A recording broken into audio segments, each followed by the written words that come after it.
Hebreus capítulo 11, versículo 23. Hebreus capítulo 11,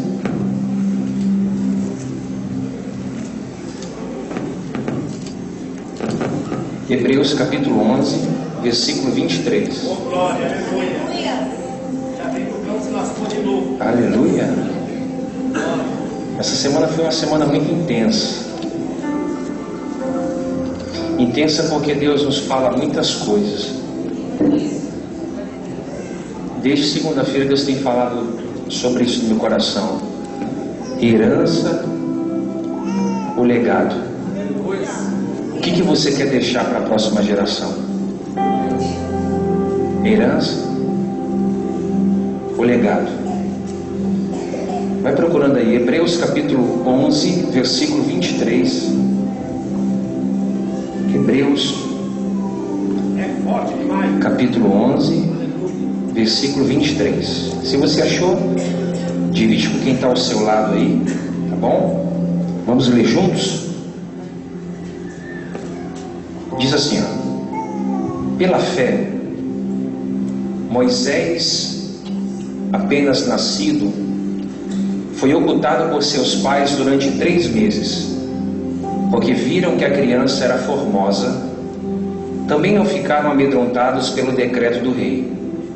Pela fé, Moisés, quando já homem feito, recusou ser chamado de filha de Faraó, ou de filho da filha de Faraó em outras traduções, preferindo ser maltratado junto com o povo de Deus a usufruir prazeres transitórios do pecado, porquanto considerou o opróbrio de Cristo, o vitupério de Cristo, por maiores riquezas do que os tesouros do Egito, porque contemplava o galardão. Pela fé, ele abandonou o Egito, não ficando amedrontado com a cólera do rei. Antes, permaneceu firme, como quem vê aquele que é invisível. Vamos frisar no verso 23, 24 e 25. Vamos ler mais uma vez. Eu queria que você lesse comigo em voz alta. Vou contar até 3, você vai ler comigo o 24 e o 25. Vamos lá? 1, 2, 3. Pela fé,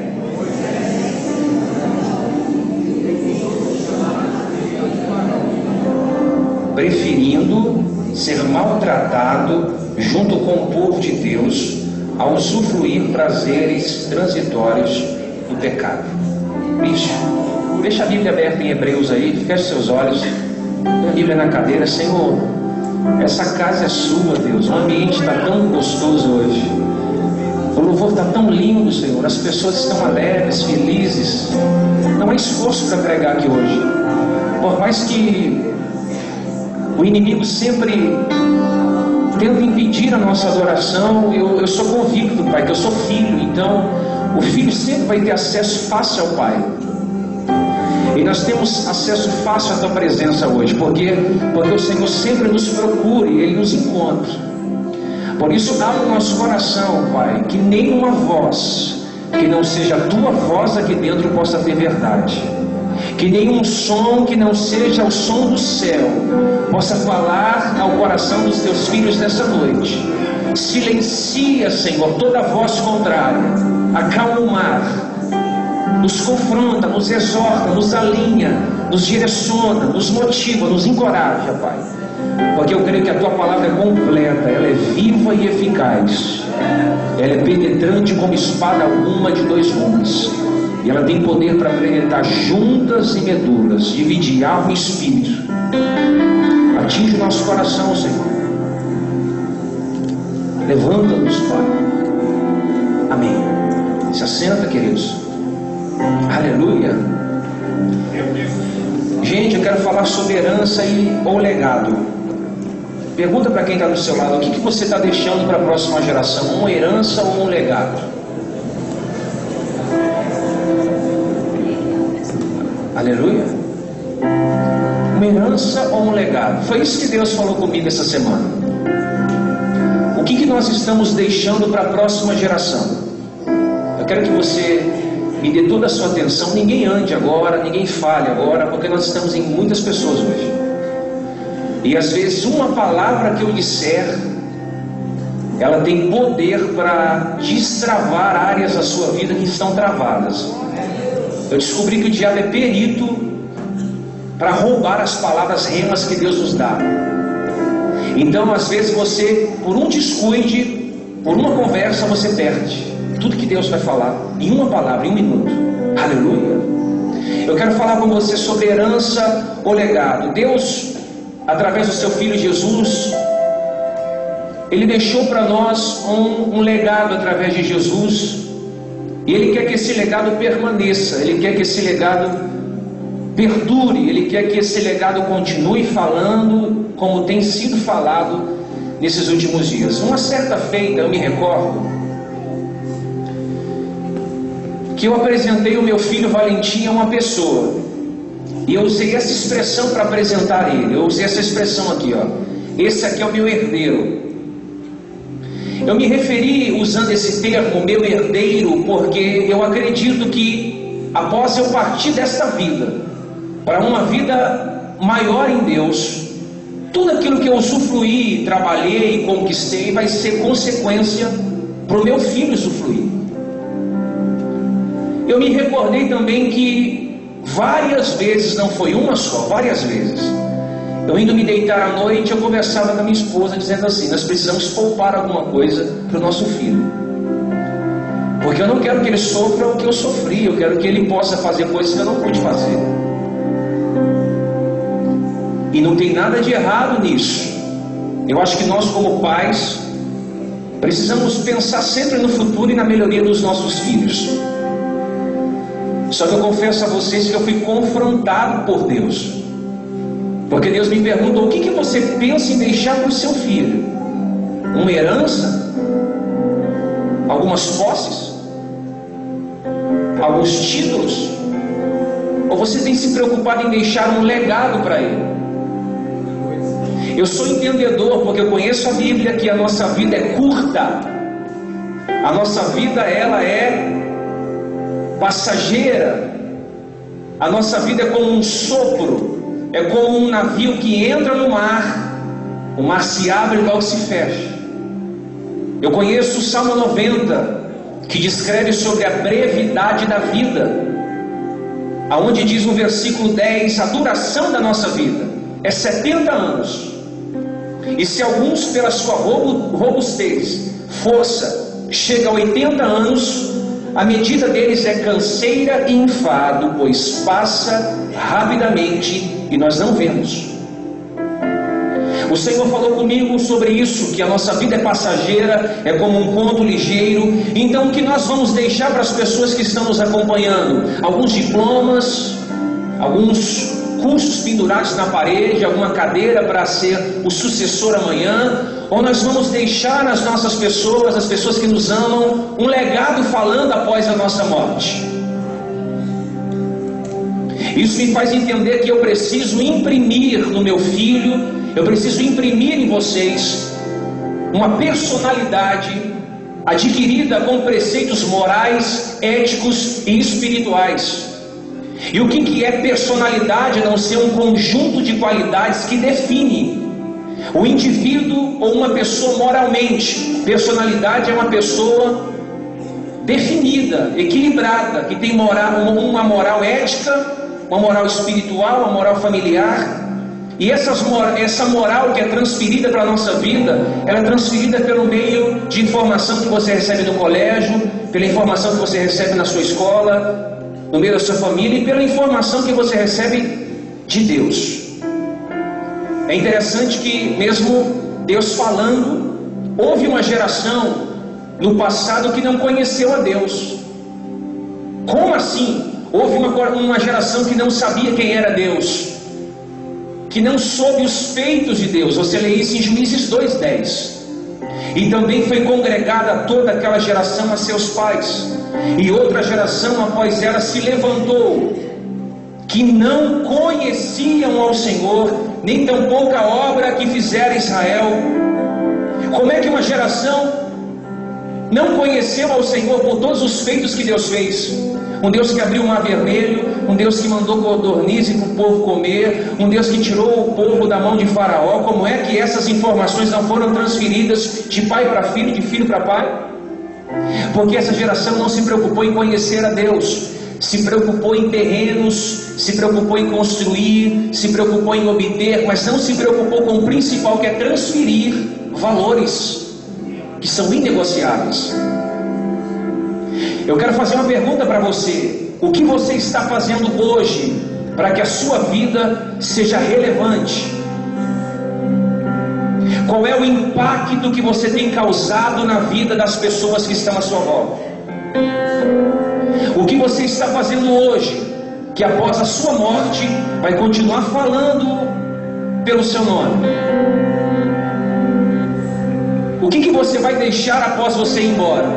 Qual é o seu legado que você vai construir quando você partir dessa vida para uma outra vida, quando você sair desse mundo para um outro mundo? Eu estou falando sobre herança, eu estou falando sobre legado. Agora vamos lá, de uma forma rápida. Se você tem papel, anote. Se você tem algum smartphone e puder anotar isso, são informações muito boas para você gravar isso na sua mente. O que nós estamos deixando para a próxima geração, o que vamos deixar como pessoas para as próximas gerações? Uma herança ou um legado? O que é herança? Herança é o que você deixa para alguém, e legado é o que você deixa em alguém. Herança é o que você deixa para, e legado é o que você deixa em alguém. A herança, quanto mais você usa, mais ela diminui. O legado, quanto mais você usa, mais cresce. Há uma frase engraçada que diz assim, que a herança é o que os mortos deixam para que os vivos se matem. Você já viu alguma família que deixou uma casinha para alguém, e aí fica um irmão tentando brigar com outro irmão, um parente tentando brigar com outro parente, um terreno que ficou de herança, e aí às vezes tem até briga na família. Por quê? Porque herança é o que os mortos deixam para que os vivos se matem.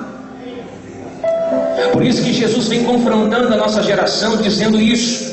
Mateus capítulo 6, versículo 19: não ajunteis para vós tesouros na terra, aonde a traça, a ferrugem os consomem, e aonde os ladrões minam e roubam. Verso 20: mas ajuntais tesouros no céu, aonde a traça nem ferrugem os consomem, e os ladrões não roubam e não minam. Verso 21: porque aonde tiver o seu coração, ali também estará o seu tesouro. Perceba bem que esse capítulo 6, versículo 20 e 21 retrata dois tipos de tesouros. Perceba, Jesus disse: não acumuleis tesouros na terra. A palavra tesouro vem do grego, essa tesouro na terra vem do grego chamado tesauros, coisas terrenas, palpáveis, visíveis, roupas preciosas, pedras preciosas, ouro, prata, diamante, coisas que você vê, um prédio, um carro, uma casa. Do grego tesauros, coisas que vocês veem, podem tocar, consumir, usufruir. Jesus fala: não acumuleis tesauros, coisas terrenas, pequenas, passageiras. Mas ele vai dizer no verso 21: mas ajunteis tesouros no céu. A palavra tesouro do céu ou no céu vem da palavra grega osá, que significa coisas invisíveis, abstratas, não se pode tocar, não se pode ver, mas se sente, se percebe. O que faz as pessoas virem em uma igreja como essa, que não tem nenhum meio de vida, a não ser algo do céu para atrair você? O que faz você se deslocar de uma cidade, de outra cidade, para ouvir alguém pregando ou ter comunhão com Deus, a não ser o que te prendeu no céu? Eu vou dar um recado para você. O que nós construímos aqui na terra vai passar, essas paredes vão passar, essas luzes coloridas elas vão passar, mas o que nós construímos, edificamos no céu, não passa. não passa, permanece eternamente. E eu quero dizer para você, está na hora de nós começarmos como igreja brasileira, como igreja sarando nações, como a igreja noiva de Cristo, começar a construir em algo que não vai passar, algo celestial, algo eterno, aonde ladrões não roubam, não minam, aonde a ferrugem não destrói. Por que a Bíblia diz: não acumuleis tesouros na terra onde a traça? Porque a traça é um bichinho muito pequeno. Sabe aquele vestido que você tem de gala, aquele vestido bonito que você tem para sair, aquela camisa legal que você tem? Você foi colocar ela e percebeu que a traça tinha comido. Quem já teve essa impressão? Quem já teve uma roupa que você gosta que já foi mordida pela traça? Eu tive várias. Porque é algo pequeno, mas que causa um grande estrago. Tem coisas pequenas na sua vida que você não tem percebido. Isso aqui é para espiritual, que tem trazido grandes estragos na sua vestimenta espiritual. Coisas pequenas que têm efeitos grandes, pequenas concessões que causam grandes resultados. E a traça gosta de se esconder atrás da sujeira e de coisas úmidas, frias. Aonde tem sujeira tem pequenas concessões, e aonde tem pequenas concessões vai trazer prejuízos. Aí ele diz: cuidado com a traça. Mas ele diz: cuidado com a ferrugem. Você que é garoto, você que já foi garoto, e você que já andou na rua, brincou, trabalhou com qualquer coisa de ferro, você sabe muito bem, se você pegar água e jogar no ferro, com o tempo vai ficar enferrujado. Porque a junção, o ferro ele tem uma junção. A partícula da água vai entrar em contato com a partícula do ferro e vai se abrir um oxigênio. Nessa brecha entra a água, nessa brecha entra a ferrugem. E a ferrugem ela tem um segredo, ela consome de dentro para fora. Então quando você pega aquele aparelho que você vê que está enferrujado, já por dentro foi consumido, por fora é só a reação depois. Quando ele diz: toma cuidado com a ferrugem, porque a ferrugem ela tem uma função, qual? Tirar o brilho do metal.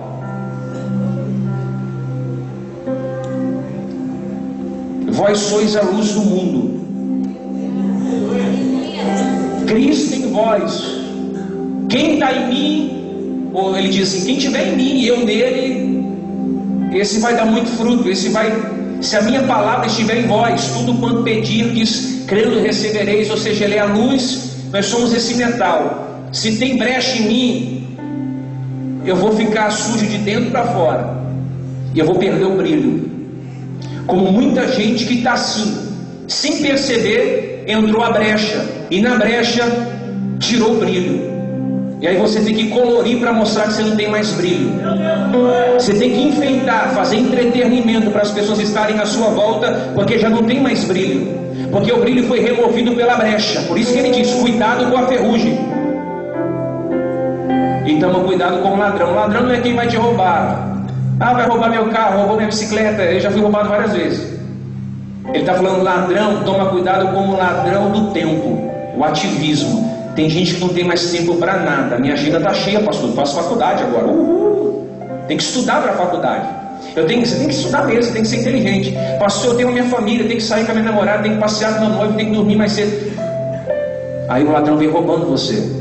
Ele diz: toma cuidado com o ladrão. Por isso que ele diz em Mateus 6,9: não ajunteis tesouros na terra onde atrás ferrugem e ladrões consomem, mas ajuntais tesouros no céu. Aí Salomão vem confirmando isso em Eclesiastes capítulo 1. Olha o que Salomão diz: vaidade de vaidades, diz o pregador, vaidade de vaidades, tudo é vaidade. Que proveito tem um homem de todo o trabalho com que se fadiga debaixo do sol? Uma geração vai, uma geração vem, mas a terra permanece para... Essa palavra vaidade vem do grego vazio, estilo de vida oco, sem fundamento, sem alicerce. Salomão está dizendo: eu já experimentei os bons vinhos, as melhores mulheres, eu experimentei os melhores lugares, eu não dei descanso à minha carne, tudo que ela quis eu usufruí, mas eu aprendi uma coisa: tudo na vida é vaidade, tudo vai passar, tudo vai se perder, menos a glória de Deus, menos a glória de Deus. Por isso eu vim colocar no seu coração isso: riquezas terrenas ou tesouros eternos. O que é legado? É o que você constrói nas pessoas. A palavra legado vem do grego, do latim legatum, que significa doação.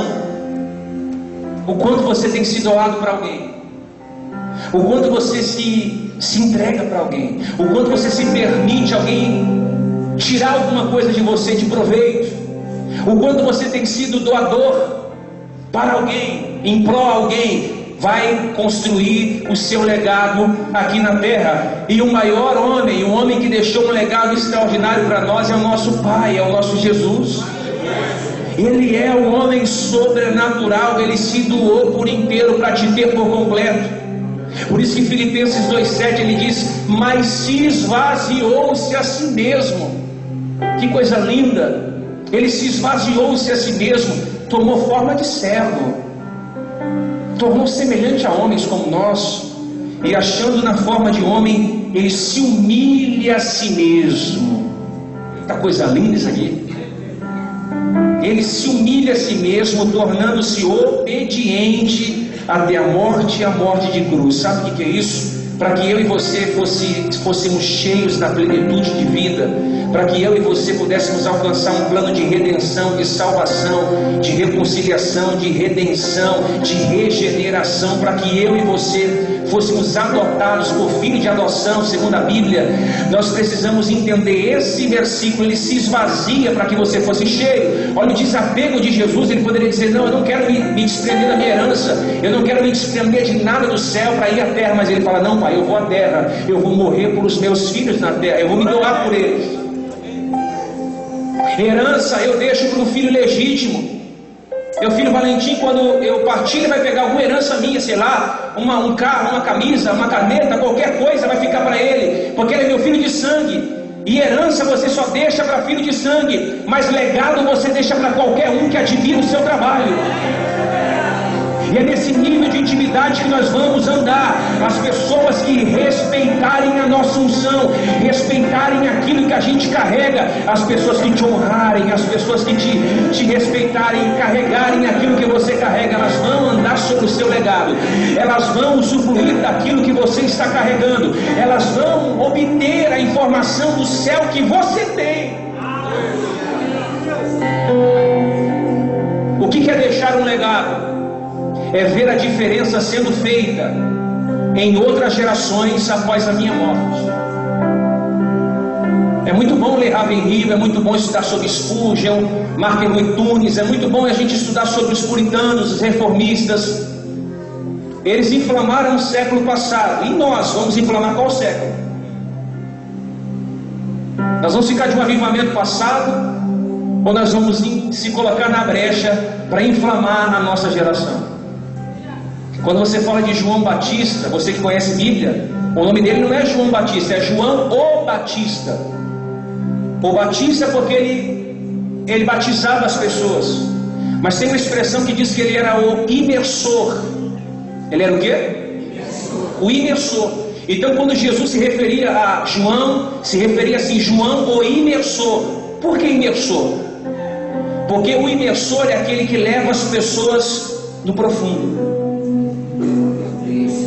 Só que você só vai conseguir levar alguém no profundo se você já foi lá. Por isso que Deus não procura adoração, porque no céu ele já é adorado. O que Deus procura é adoradores. Está em falta. Aleluia. Eu ouvi algo muito forte, querido. Que Deus, ele não espera que a gente o procure. Calma. Desde Gênesis é Ele que nos procura. Você lê Gênesis 1, 2 e 3, você vai ver que Ele desce para falar com Adão. É Ele que vem falar. Ele vem buscar Adão. Quando Ele pede para Moisés fazer o tabernáculo, Ele queria descer e habitar no meio do povo. Quando você vê Isaías profetizando que de uma virgem nasceria um que seria maravilhoso, conselheiro, Deus forte, Pai da eternidade, príncipe da paz, e o seu nome seria chamado de Emanuel, que significa Deus conosco. Você vê que Ele quer estar conosco, Ele habita no meio do povo de Deus.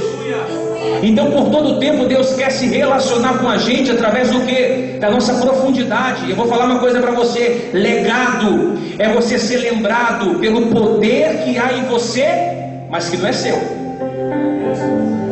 Eu vou dizer isso de novo. Legado é você ser lembrado pelo poder que há em você, mas não é seu.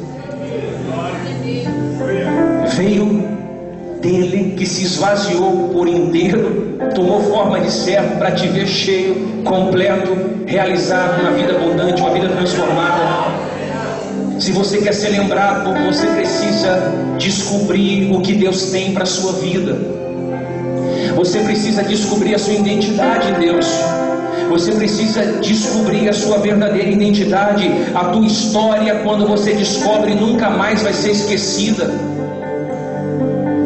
Nós precisamos saber qual é a nossa identidade. Meu legado será construído quando passar mais tempo diante de Deus do que mais tempo diante dos homens.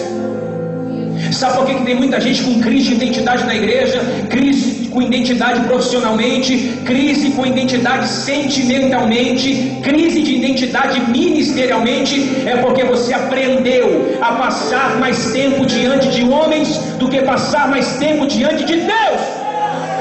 Porque no dia que você passar mais tempo diante de Deus, você vai ver que você descobriu a identidade que veio dele, e quem está nele tem vida, e vida com abundância. O seu problema é que você quer fazer tudo para que os homens o aplaudam, reverenciem e te ovacionem, mas Deus é diferenciado. Ele fazia um milagre e dizia: não conta para ninguém. Por quê? O que ele dizia? Não conta para... Porque o reino de Deus não se exibe, se estabelece, se manifesta. O reino de Deus vai vir sobre nós. Não é para te deixar um fariseu religioso que acha que todo mundo tem pecado, é leproso. Não, ele veio trazer o reino sobre nós, para a gente andar no meio das prostitutas, dos leprosos, dos analfabetos, dos doentes, para que a gente venha trazer vida e vida com abundância. O que é deixar um legado? É ter a consciência que recebi algo que não é meu,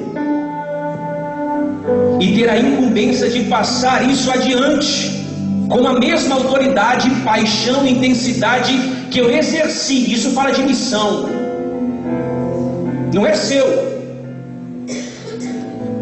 não é meu. Eu recebi de alguém, mas eu tenho uma incumbência de transferir o que eu recebi com paixão, intensidade e fervor. Isso é missão. Quando você descobre a sua paixão, você descobre a sua identidade. Por que o fogo se apaga com facilidade na sua vida? Por que um dia você pega fogo, domingo você está pegando fogo, você vai embora falando em línguas, na segunda-feira você vai, tem que trabalhar, né, pastor? Um dia você ama a igreja, você abraça a igreja, outro dia você quer matar o pastor. Por quê? Porque você descobre a sua identidade quando você descobre a paixão que você tem pela missão que você carrega. E quando você conhece a sua identidade, você não faz mais as coisas cansado, empurrado, força humana, mão humana, suor humano. Não, você faz o que você ama. Você faz o que você é apaixonado. Você dá um cheirinho nele, você fala: cara, ele está aqui, eu amo ele, eu sou louco por ele, eu não sirvo homens, eu sirvo Deus. Descubra a sua missão. Poucas pessoas saberiam responder essa pergunta: você nasceu para fazer o quê? Pergunte para quem está do seu lado: você nasceu para fazer o quê? Tem que descobrir isso. Enquanto você não descobrir o porquê que você nasceu, você vai querer ser sempre abençoado na identidade que não é sua.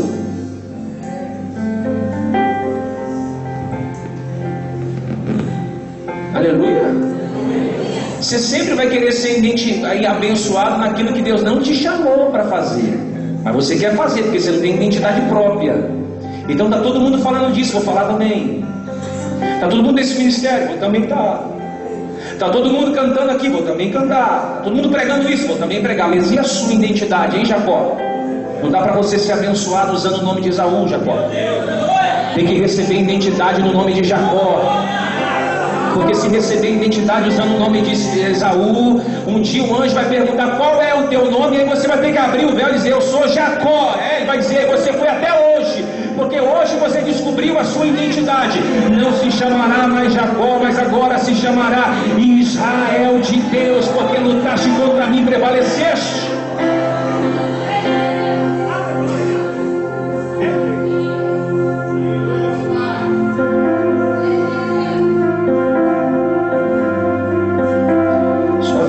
Tem que continuar falando após a sua morte. Deixar um legado é saber se você morrer hoje, o que você deixou em Deus para alguém vai ser perpétuo. A vida é muito curta, gente, para ser vida sem propósito. O legado vai falar de você após a sua morte. Agora a pergunta é essa, todo mundo pergunta isso, eu já perguntei várias vezes: qual é a vontade de Deus para a minha vida? Qual é a vontade de Deus para a sua vida? Eu falei: Deus, qual é a vontade que o Senhor tem para mim? O que Deus tem para nós? Você nunca fez uma oração assim: qual que é a sua vontade para a minha vida, Pai? Deixamos de frutificar quando estamos sem entendimento, porque quando a gente está sem entendimento, aquela irmã, aquele irmão que vem para a igreja para buscar mais uma confirmação de Deus. Não, hoje eu vou para buscar uma confirmação. Filhão, confirmação já chegou. Aleluia. Aleluia. Eu vou buscar confirmação hoje, pastor. Confirmação já veio na tua vida. A confirmação absoluta de Deus. Eu vou dizer uma coisa: quando você não sabe qual é a vontade de Deus, você não tem identidade. Se não tem identidade, você vive procurando ser abençoado em uma identidade que não é sua. Por isso que você só anda frustrado, porque você quer ser abençoado em uma identidade que não é sua. Vou dizer uma coisa para você: chegou o tempo, e o tempo é agora, que nós vamos precisar buscar em Deus para saber qual é a nossa missão, o nosso entendimento e o nosso chamado. Sabe por quê? Porque quando eu não vivo no meu propósito, eu vou ter que fabricar os propósitos do meu próprio coração. Às vezes Deus quer que você faça coisas simples, mas você está acostumado a fazer coisas grandes. Ou às vezes você gosta de fazer coisa pequena e Deus fala: não, com você é diferente, eu vou fazer coisas grandes, para confundir. Você entende, não? Diga assim: quando eu não vivo no meu propósito, eu tenho que fabricar os meus próprios propósitos no meu coração. Eu preciso definir minha identidade. Temos a identidade de Cristo, que nos leva a tomar posse do nosso legado, assumir a nossa posição e ficar plantado onde Deus nos chamou para estar.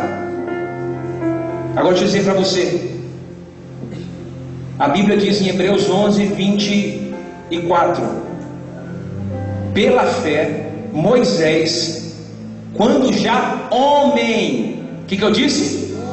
Homem. Presta muita atenção agora. Moisés, sendo homem feito, recusou ser chamado filho da filha de Faraó. Querido, Moisés cresceu no palácio, logo se tornou príncipe, logo se tornou herdeiro absoluto do trono. Moisés cresceu com facilidade no meio do povo que foi adotado. Se você ler isso em Atos capítulo 7, versículo 22, o próprio Estevão, que foi apedrejado, recitou dizendo de Moisés, dizendo: ele foi instruído em toda a ciência dos egípcios e era poderoso em obras e palavras. Moisés, ele se tornou herdeiro do trono. Eu preciso deixar bem claro quem eu sou. Moisés não sabia quem ele era, porque ele veio de uma família de hebreu, mas foi parar numa casa de Faraó. Ele estava perdido, ele não tinha identidade. Ele olhava para o pai dele, era Faraó, mas ele se lembrava de onde ele veio. Fez uma salada na cabeça de Moisés. Moisés começou a crescer, a amadurecer. E a pergunta era essa: quem eu sou? Sou hebreu ou sou filho de Faraó? Quem eu sou? Eu sou filho de uma família simples ou eu sou filho da real egípcia? Eu sou quem eu sou. Moisés tinha um plano A e um plano B em mente. Eu vou fazer de conta que eu sou filho de Faraó, ou eu vou assumir a minha responsabilidade que eu não sou. E eu vou dizer para você: Deus não tem plano B, só tem plano A. Ele não errou. quando ele fez você. Ele não errou. Moisés tomou a decisão certa. Qual era? Recusar ser chamado de filho de Faraó para obedecer à vontade de Deus. Agora eu quero que você escute isso. Moisés tomou a decisão certa. Às vezes sua vida está enrolada simplesmente porque você está matando para ser alguém que você não é. Às vezes sua vida está embaraçada porque você está tentando viver uma vida que não é sua. E quando Moisés disse, cara, eu já sei quem eu sou, eu vou me posicionar, ele mudou de vida. Então você sabe o que Moisés fez? Ele renunciou. É muito simples hoje falar isso. Aleluia, olha para mim aqui, ó. É muito simples você falar, mas Moisés renunciou. Você sabe o que é ser chamado de filho de Faraó? Você tem ideia disso? Aqui a gente fala, a gente não tem ideia. Você sabe o que ele estava renunciando quando ele disse, eu não quero ser chamado de filho de Faraó? Você sabe os privilégios que ele renunciou? Você tem noção de quanto ele disse não, quanto ele relutou consigo mesmo? Porque quem só tinha a perder era Moisés. Mas a Bíblia diz que ele recusa ser aclamado filho de Faraó. Agora o verso 25 é lindo. Pastor, mas por que ele fez isso? Ele recusou ser chamado de filho de Faraó. Aí o verso 25 vem confirmando, preferindo ser maltratado, vamos simplificar, no meio dos crentes.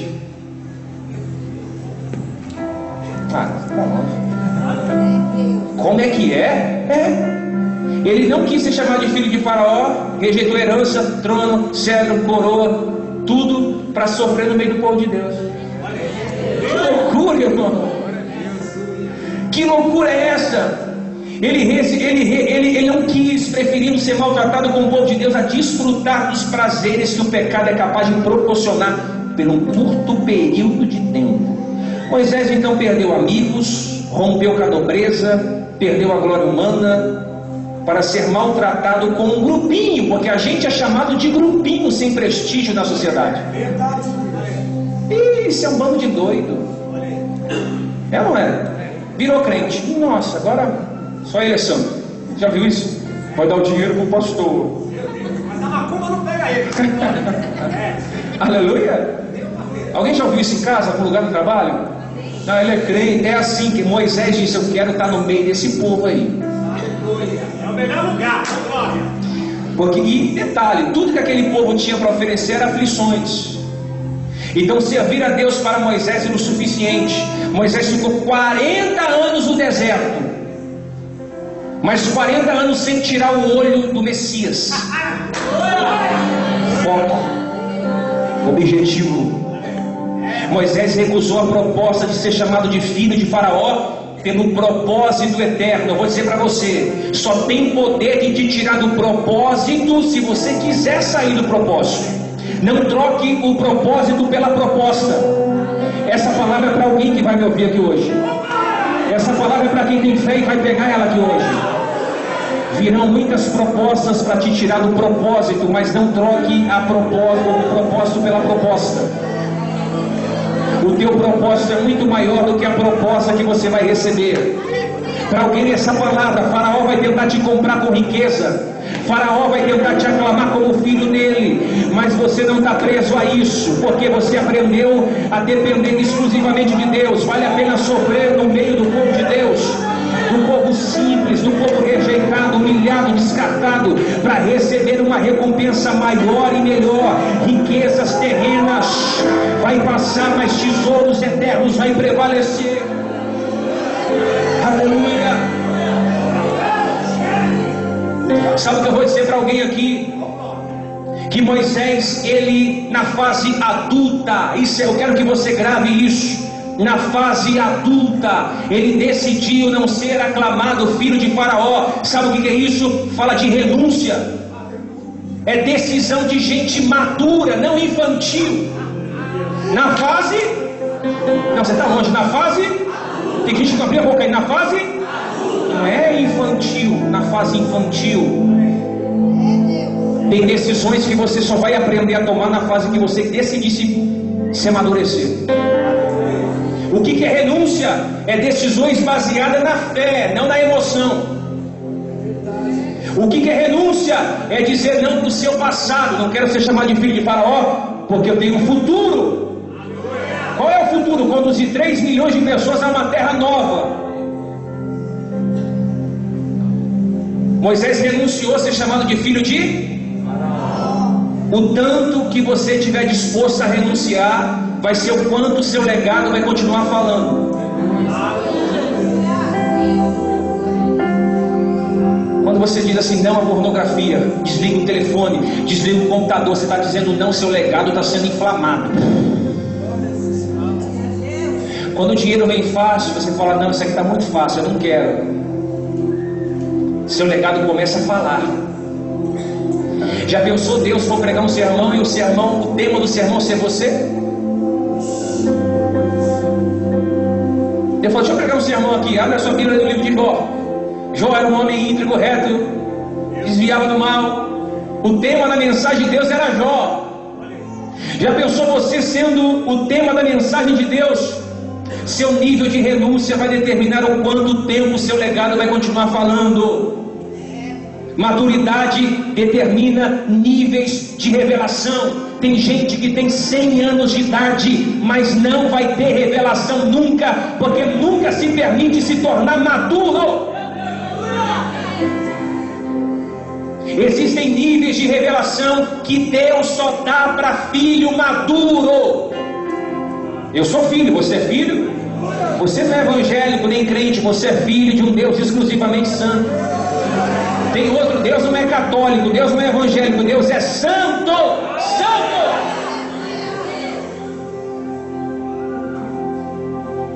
Escute, níveis de relacionamento com o Espírito Santo vai refletir o nível de maturidade que você tem. Moisés chegou no Egito recém-nascido, diga recém-nascido, e saiu de lá. Você está aí? Saiu de lá? Olha para mim. Moisés chegou no Egito e saiu de lá. Existem 2 tipos de maturidade, 2 tipos de filhos. Filho técnicos, diga filho técnicos. Pode dizer filho técnicos. O filho técnicos é o filho recém-nascido. Segura na cadeira aí. Vou começar a pregar agora. É o mimadinho. É a geração band-aid. É o dodói. É o chupetinha. É o magoadinho. Estou magoadinho, pastor. É o técnicos. É o superficial, é o domingueiro.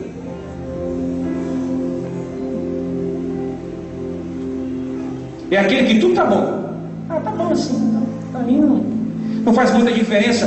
Não tem muita profundidade. Esse é o filho técnicos.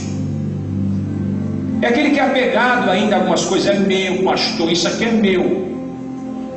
É possessivo, tudo que é para ele. Possessivo, posse. Sentimento de posse. É o técnicos, é egoísta, materialista, mesquinho, não tem discernimento nenhum. Tudo é dele, é técnicos. Moisés chegou no Egito assim, recém-nascido, filho técnicos.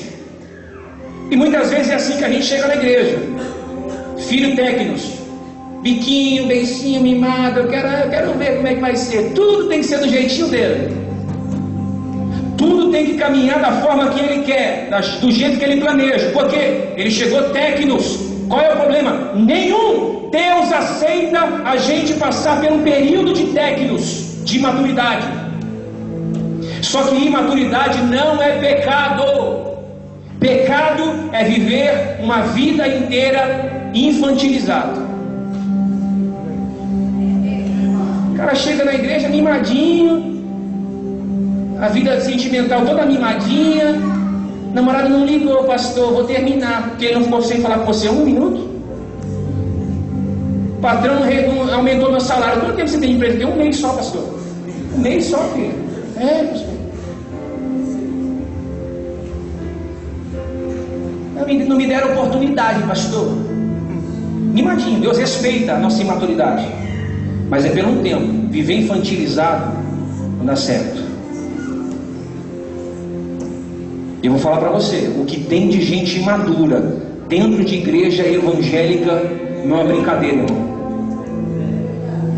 Eu posso falar, não sei se eu falo isso aqui. Eu não sei se eu falo, não. Nós não vamos gastar tempo cuidando de pessoas imaturas, que não quer nada com Deus, que não quer nada com a igreja, que não quer nada com o Senhor, nem com a santidade. Eu não vou gastar tempo com gente que vive de crise emocional. Crise emocional é psicólogo, não é pastor. Eu vou cuidar de filho que pode chegar mimado, dodóizinho, mas quando se submeter à rejeição, vai entrar no propósito para viver a missão e vai saber a identidade. Tem pastor, irmão, com depressão. Tem pastor com síndrome do pânico. Tem pastor que passa 1 quilômetro fora da igreja. Sabe por quê? Porque viveu a vida cuidando de gente mimada, babá de gente grande. Deus não vai levantar pastores desse nível mais, que tem que ficar pegando a chupetinha. Toma cuidado para falar com ele, porque senão ele vai embora da igreja. Meu Deus, tem que ter um jeitinho para falar com ela, porque senão... Mimado! Eu lembro que eu falava, mãe, traz o suco aqui na cama. Minha mãe, tadinha, peraí filho, mamãe vai pegar. Vinha com o suco, eu falava, é isso mesmo.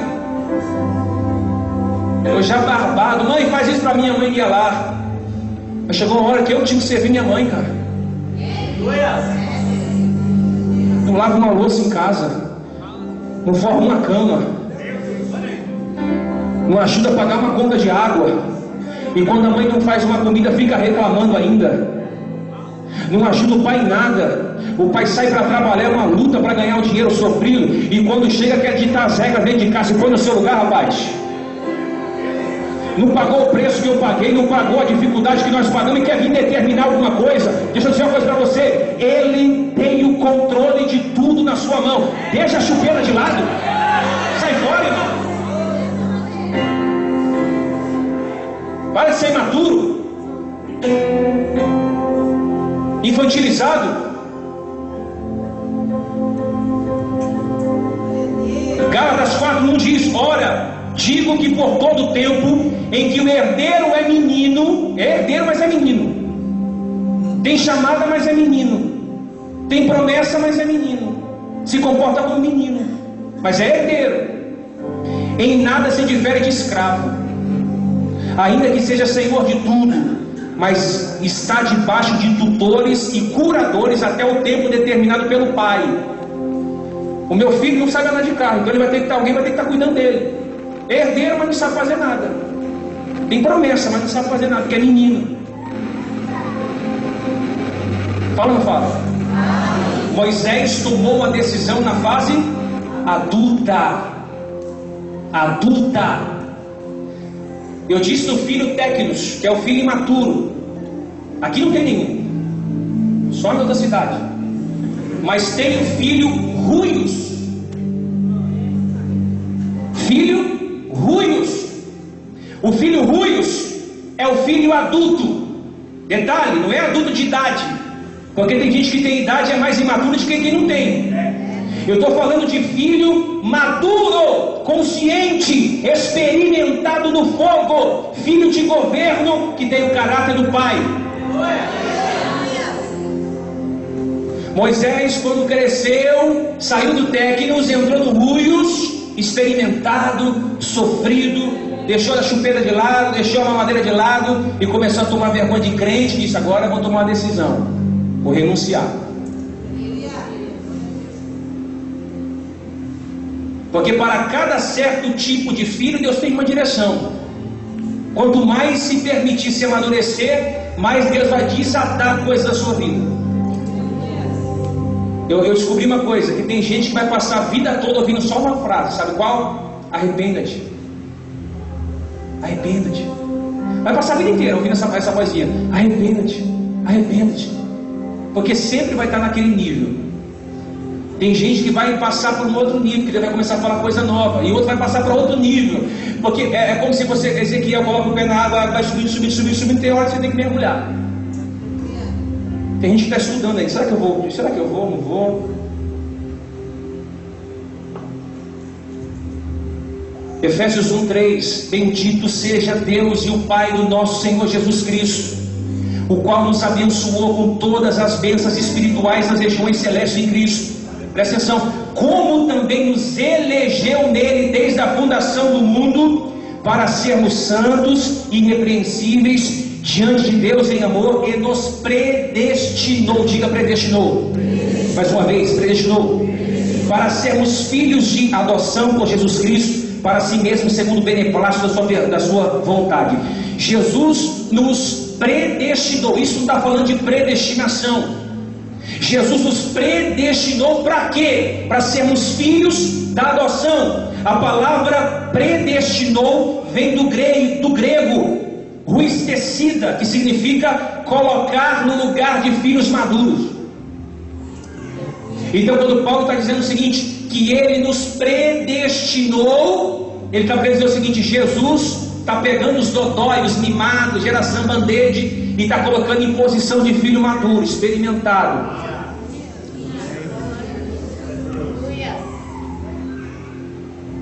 Agora a pergunta é essa: como eu sei se eu sou técnicos ou ruios? Se eu sou maduro ou imaturo? Como eu saber? Simples. Se eu estou fazendo a vontade perfeita do Pai. Faz essa pergunta para você.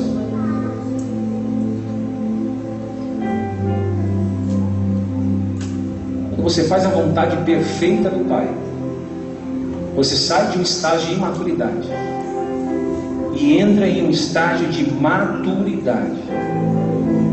As pessoas não esperam de você idade, elas esperam de você maturidade. As pessoas que andam à sua volta querem ver o seu legado falando. Então está na hora de nós darmos uma resposta para isso. O que vamos deixar para as próximas gerações? Uma herança ou um legado? Eu vou falar, a igreja brasileira está sofrendo de uma crise de identidade. Tem igreja que já nem acredita mais que Jesus vai voltar. Como assim, pastor? É verdade, sabia isso aí? Porque se acreditasse, o discurso de muitos pregadores não seria só terra.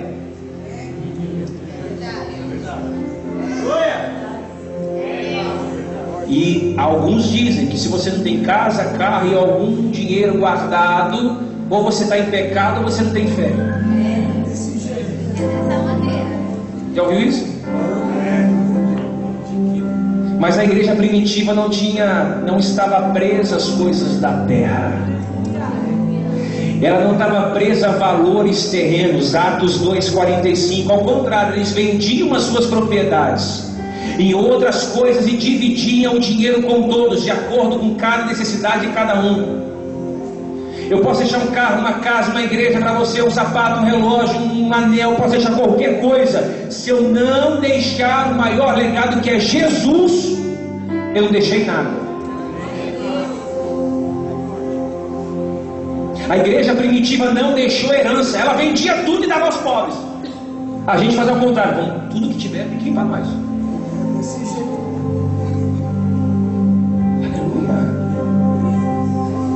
Por quê? Porque eu fico vendo as pessoas. Eu estava com uma pastora esses dias, ela perguntou: pastor, como é que a sua igreja cresceu? Porque eu estou aqui 3 anos e eu quero crescer e não cresceu. Eu não sabia responder para ela, eu só respondi o que eu sempre respondo. Eu falei: eu não sei te falar, porque se eu te falar não é obra de Deus, é a minha obra. Mas eu posso te dar uma certeza, que você não pode fazer o que eu fiz. E aí eu fui conversando com ela, pastor Valdir. Eu falei assim: as pessoas precisam receber de você o seu coração. Por muito mais que você goste de nós, eu quero que você pegue o nosso coração. Não é transferir pregações, é transferir o nosso coração, o nosso sentimento. Vai chegar uma hora que nós vamos ter que se comprometer com aquilo que a gente está falando. Isaías teve que andar 2 anos com as nádegas de esporas e descalço. Ele perguntou: Deus, por que eu tenho que andar assim? E aí Deus respondeu: porque eu estou me sentindo assim, envergonhado. Deus falou: Ezequiel, quebra uma parede, coloca a mobília para fora. E Ezequiel perguntou: para quê, Deus? Porque eu estou me sentindo assim, despejado, sem casa. Oséias, casa com uma prostituta. Para quê? Estou me sentindo assim, traído. Aleluia.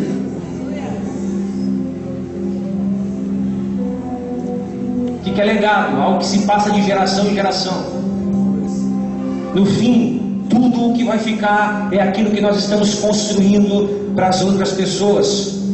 Legado é como se a sua vida continuasse influenciando, mesmo que você não tivesse presente. Eu fico ouvindo muita gente dizendo assim: pastor, eu quero marcar minha geração. É muito pouco isso. Sabe por quê? Qual é a diferença de deixar um legado e marcar a sua geração? É simples. Quem marca a sua geração só marcou hoje. Só falou enquanto você viveu, marcou a geração que pensa. Acabou. O legado é diferente. Você morre e vai continuar falando, vai continuar falando, vai continuar falando, vai continuar falando. O legado é como se a sua vida continuasse influenciando, mesmo que você não esteja presente. Por isso que João 14:2: em verdade eu vos digo que aquele que crê em mim fará coisas maiores, É assim que eu creio. poderosas, sobrenaturais, porque eu vou para o Pai. Isso aqui é muito forte. A gente só vai conseguir fazer coisas maiores, diz a Bíblia, quando Ele fosse. Por quê? Porque Deus só pode te promover se você for substituível. Deus só promove quem é substituível. Você tem coragem de deixar algo pequeno para pegar algo maior? Você tem coragem de deixar sua cadeira para que alguém sente? Você tem coragem de preparar alguém para assumir o seu lugar? Para governar no seu lugar? Você tem coragem disso? Não tem? Então se prepare para ser substituído. Isso é deixar um legado. Rapidamente quero dizer isso. Como seremos lembrados? Tem tanta coisa, mas eu preciso terminar. Como seremos lembrados? Como João Batista, que preparou a vinda do Messias, que levou pessoas em lugares profundos. Como é que você quer ser lembrado? Como Elias, que quando Acabe via Elias dizia: você é o perturbador de Israel.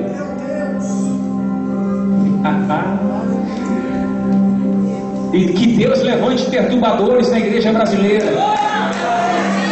Homens e mulheres cheias do Espírito Santo. Quando você pisar em algum lugar, alguém vai dizer: chegou a perturbadora, chegou o perturbador, chegou com a verdade, chegou com a excelência, chegou com o reino. Tem lugares que a gente está indo, irmão, que já logo diz: chegou o perturbador. Por quê? Nós estamos perturbando essa geração com os princípios do reino de Deus. Que Deus levante mais homens da palavra de Deus, com virtude de Deus, virtude do céu, homens que amam a Bíblia. Como é que você quer ser lembrado como Moisés, que disse: eu não quero ser chamado de filho de Faraó. O meu negócio agora não é mais Faraó. O meu negócio agora é o Abba, é o Pai, é o Messias, é o Yeshua, a Machia. Como é que você quer ser lembrado? Porque Moisés falava face a face com Deus, boca a boca. Tem uns que Deus fala com revelação, outros Deus fala com profecia, outros Deus fala face. Deus falou para mim: comece a buscar revelação. Segura, mas não é de eis que eu te digo. Isso é uma bênção. Ele está dizendo o seguinte: comece a buscar revelação. Pise em lugares que você não pisou em mim. Não dá para ser papagaio, ouvir alguém pregar e ficar pregando igual. Tem que andar em revelação. Aleluia. Tem que andar em revelação. E para andar em revelação tem que passar mais tempo diante de Deus do que dos homens. Como é que você quer ser lembrado? Como Davi, que foi um homem segundo o coração de Deus, como Salomão, que foi um homem sábio, como Judas, que foi um traidor, andou com Jesus 3 anos, mas não aprendeu nada, vendeu por poucas moedas. Ou você quer ser um homem que vai ficar imprimido na galeria dos heróis da fé? Hebreus 11:2 diz que pelo que também de um e se já amortecido, descenderam tantos em multidões, como as estrelas do céu e como a areia inumerável que está na praia do mar. E que mais direi? Pois me faltará o tempo, se eu contar de Gideão, de Baraque, de Sansão, de Jefité, de Davi, de Samuel e dos profetas, os quais por meios da fé venceram reinos, praticaram a justiça, alcançaram promessas, fecharam a boca de leões, apagaram a força do fogo, escaparam ao fim da espada, da fraqueza da força, tornaram-se poderosos na guerra, puseram em fuga o exército estrangeiro. As mulheres receberam pela ressurreição seus mortos, uns foram torturados, não aceitando o livramento para alcançarem uma melhor ressurreição, e outros experimentados, escarnecidos, açoitados, foram presos e receberam prisões, foram apedrejados e tentados, foram cerrados ao meio, morreram a fio da espada, andaram vestidos de pele de ovelha e de cabra, necessitados, aflitos, maltratados, os quais o mundo não era digno deles. Olha o legado que esses homens deixaram, homens que não eram dignos deles. Olha o legado que Paulo construiu, irmão. Paulo, ele foi um dos homens que mais foi perseguido em sua vida, porque Paulo entendia que o seu sofrimento preparava um peso de graça muito maior do que ele estava passando.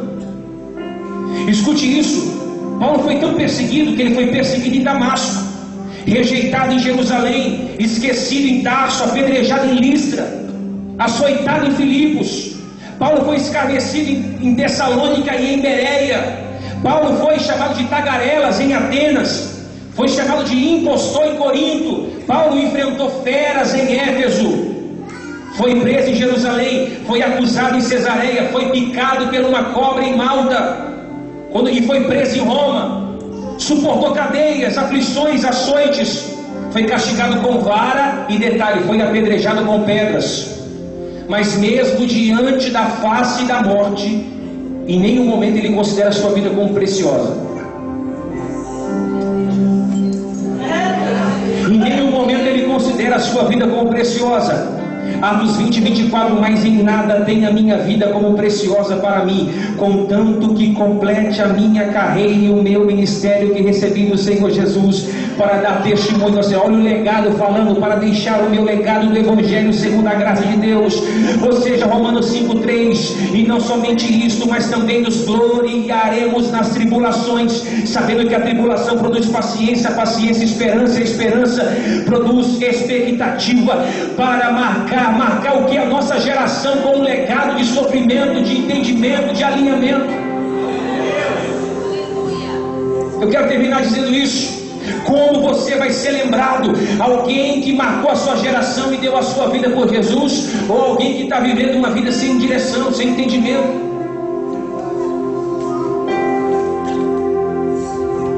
Pergunta para quem na sua lado: você vai ser lembrado pelos problemas que você criou, ou pelos problemas que você solucionou?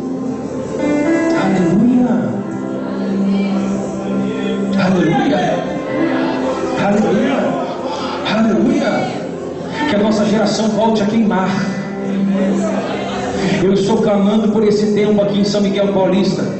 Incendeie a tua noiva de novo, Jesus. Incendeie os jovens dessa igreja. Incendeie as mulheres desse ministério, Pai. Incendeie os homens desse ministério, Pai. Ativa dentro deles um reino inabalável. Invista tempo cuidando do seu propósito. Onde estão as pessoas que vão se levantar e vão vir aqui na frente rápido? Rapidamente, vem correndo, vem recebendo essa revelação de Deus, irmão. Porque Deus vai ativar corações aqui hoje. Deus vai ativar corações aqui hoje. Deus vai ativar o ambiente. E esse ambiente vai ser incendiado pela glória. Aonde está você? Aonde está você que quer ser uma tocha viva dessa geração? Aonde está você que quer colocar o seu ministério para atuar, para ganhar vidas, para salvar pessoas? Aonde está você que vai vir como um filho ruios? Vai dizer: pai, eu estou entendendo o processo de dor, eu estou entendendo o processo de pedras, pai, eu estou entendendo o processo da rejeição, eu estou entendendo o processo da perseguição. Onde está? Onde está a geração que vai dizer não para o pecado, não para a pornografia, não para o adultério, que vai dizer: não, eu não quero, eu vou me santificar? Aonde está você, jovem, que está tendo relação sexual antes do casamento? Vem aqui na frente. Aonde está você que ainda não conseguiu se libertar do vício, do álcool, da pornografia, da sexualidade, das drogas? Aonde está você que ainda não aceitou Jesus e você quer colocar sua vida hoje no altar de Deus?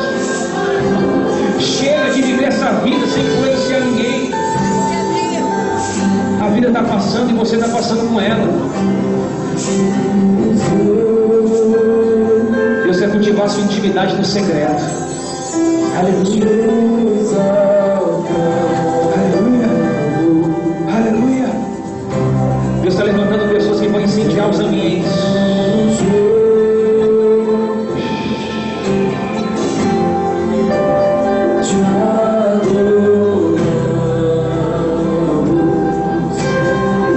Pastores, evangelistas, presbíteros,